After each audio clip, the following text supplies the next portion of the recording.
Okay, homework 3 is on complex fractions. So we have a 3-step process that we're going to be following here. Step 1 is to create a single fraction in the numerator and denominator, meaning you shouldn't have like a fraction minus or plus another fraction. So if you look, a lot of the ones on this front page are already set up like that. So number 2, 18x squared over x minus 1, that's a single fraction. X over 2x minus 2, that's a single fraction. So step 1 is completed for the first handful of problems here. Step 2, set up as a division problem, then multiply by the reciprocal. Okay, so that is like this guy up here divided by this guy down here. So if you write it as multiplication by the reciprocal. So instead of taking this expression and dividing it by this expression, remember it's the same as multiplying by the reciprocal. So you could set it up like that. All right, so we do that first, that's step 2. And then basically it turns into a problem that we were doing with the last section. Okay, so step 3, simplify.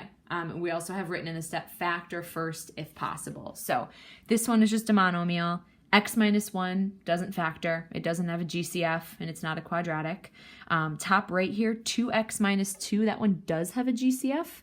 So that's gonna be something that we can factor. So 2x minus 2 has a GCF of 2, so we can take that out, and once that's removed, we have an x minus 1 left behind, and then our denominator is just a plain old x. All right, so simplifying, we had 2 different rules to simplifying. Start with the monomials, so use your exponent rules, do whatever you can to reduce down the monomials. So this, the 2 over x, there's nothing that can reduce there. 18x squared over x, you do have a common x that can cancel. So when you cancel one of these, you leave one behind, and then this one just cancels. All right, so that's everything we can do with the monomials. And then with the binomials or trinomials, you can cancel out any, perfectly matching binomials. So for instance, the x minus 1s can cancel out. So here's what we've got left. We have an 18, an x, and a 2. So 18 times 2 is 36, and then there's 1 copy of x.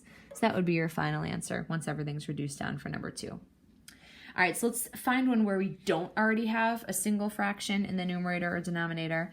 So let's take a look at, say, number 9. All right, so we're going to start with the numerator. So the numerator this time does not have just a single fraction, so we need to do a little bit of side work for that.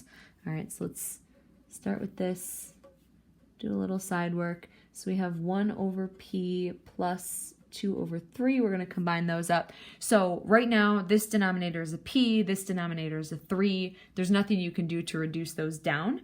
So this, like doing my little side work that I'm doing right here, is basically like the adding and subtracting rational expression section that we did a couple days ago.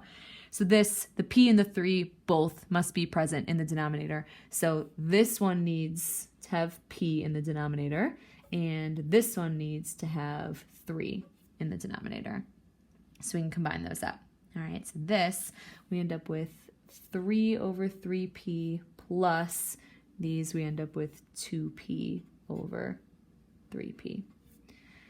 All right, so getting just a condensed version of that, we can add the 3 plus 2p, but since they're not like terms, we can't actually combine them over the common denominator. So that's what my numerator would look like. So let's rewrite my fraction that I have here. So I have 3 plus 2p over 3p, that's the numerator, over 1 over p, that's the denominator. So that was step 1, is to make sure that you have just a single fraction in the numerator and denominator.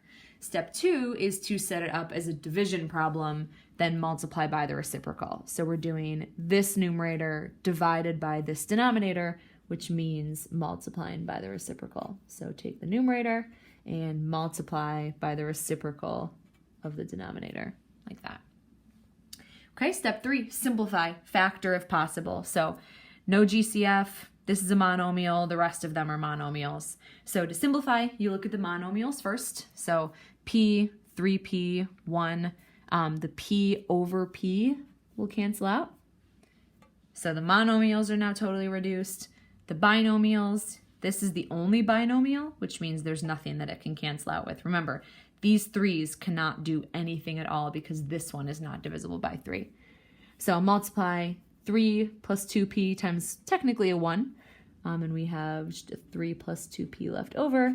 Only thing in the denominator is just a 3 times 1. And again, these cannot cancel because this is part of a binomial and you can't reduce it all down by 3.